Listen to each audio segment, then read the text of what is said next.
Gas stove பர்னரை எப்படி clean பண்ணணும் அப்படின்னு பாருங்கள். இந்த வீடியோவை ஸ்கிப் பண்ணாமல் பாருங்கள். நான் உங்களுக்கு நிறைய டிப்ஸ் இதில் சொல்கிறேன். இந்த பாருங்கள் எந்த அளவுக்கு க்ளீனாக நான் க்ளீன் பண்ணிட்டேன்னு பாருங்கள். இப்போ நான் அதை ஆன் பண்ணுறேன். அந்த சுத்தூரம் நல்லா ப்ளூ கலரில் அப்படி எரியணும், ஒரே இதுவில் அப்படி எரியணும். இப்போ இந்த பர்னர்லாம் நான் எடுத்துடுறேன். எடுக்கிறதுக்கு முன்னாடி சிலிண்டர் ஆஃப் பண்ணிவிடுங்க. ஆஃப் பண்ணிவிட்டு இந்த பர்னரை எடுத்துடுங்க.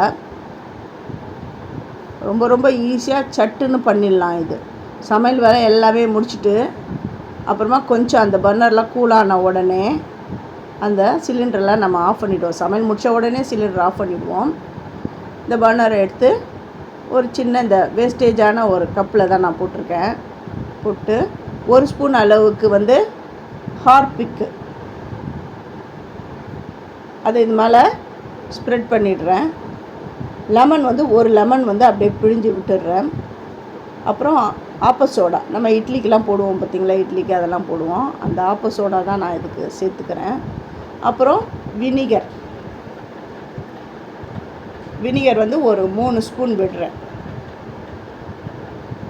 அப்படி விட்டுட்டு 1 மணி நேரம் இதை டிஸ்டர்ப் பண்ணாமல் அப்படியே வச்சிடணும். வினிகர் சேர்த்தோன்னா பாருங்கள் அப்படி பொங்கி வருது பாருங்கள்.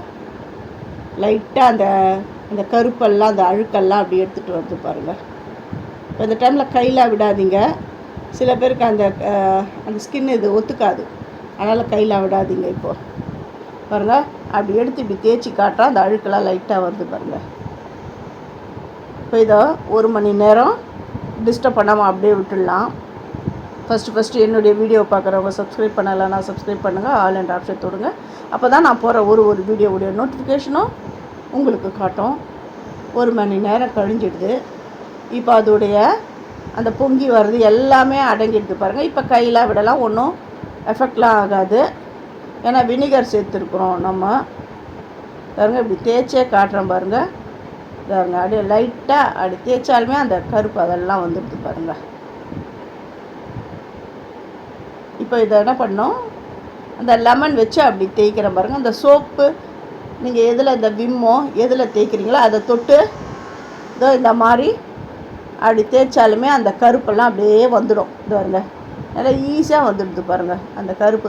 நான் வெறும் லெமன் தோலை தான் வச்சு காட்டுறேன். இன்னும் நான் சோப்பு அதெல்லாம் போட்டு அந்த பாத்திரம் தேய்க்கிறேன். அந்த பார்லாம் தொட்டு நான் தேய்க்கலை, சும்மா இந்த லெமன் தோலை மட்டும் அப்படி வச்சு அப்படி தேய்ச்சி காட்டுறேன் பாருங்கள். இதுலேயே வந்துடுது. அந்த உள்ளே இருக்கிறதும் லைட்டாக தேய்ச்சி எடுத்துடுறேன்.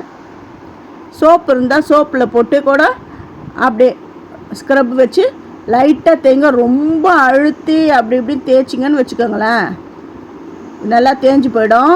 அப்புறமா இன்னொரு சீக்கிரத்தில் புது பர்னர் வாங்க வேண்டியது வந்துடும்.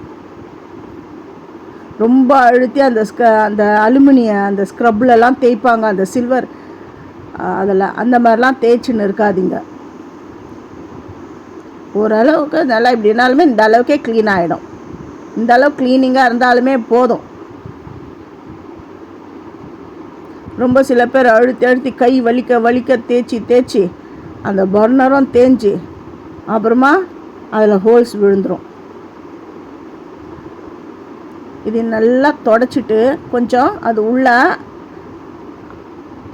அந்த ஹோல்ஸ் உள்ள எதுவுமே அடைப்பு இல்லாத அளவுக்கு நல்லா சுத்தமாக பார்த்துக்கோங்க. பார்த்துட்டு கொஞ்சம் நேரம் அப்படியே விட்டுடுங்க. நல்லா காயட்டும், ஈரம் போக நல்லா காயட்டும். அது உள்ள ஹோல்ஸ் உள்ள அடைப்புலாம் இல்லாத அளவுக்கு நல்லா பார்த்துக்கணும்.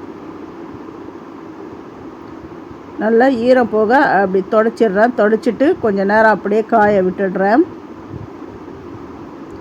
இந்த ஒர்க் பண்ணுறதுக்கு முன்னாடி சமையல் வேலை எல்லாத்தையும் முடிச்சிடணும். இப்போ அந்த ஸ்டவ்வில் ஒவ்வொன்றுத்தையாக நான் பொருத்திடுறேன்.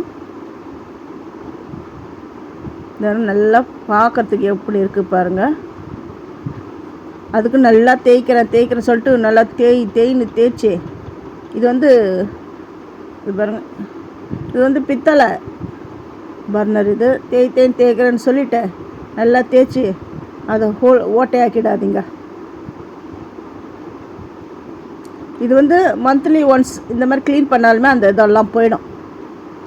இப்போ நான் அதை ஆன் பண்ணுறேன் பாருங்கள். நல்லா க்ளீனாக எப்படி நல்லா ஃபுல்லாக எரியுது பாருங்கள்.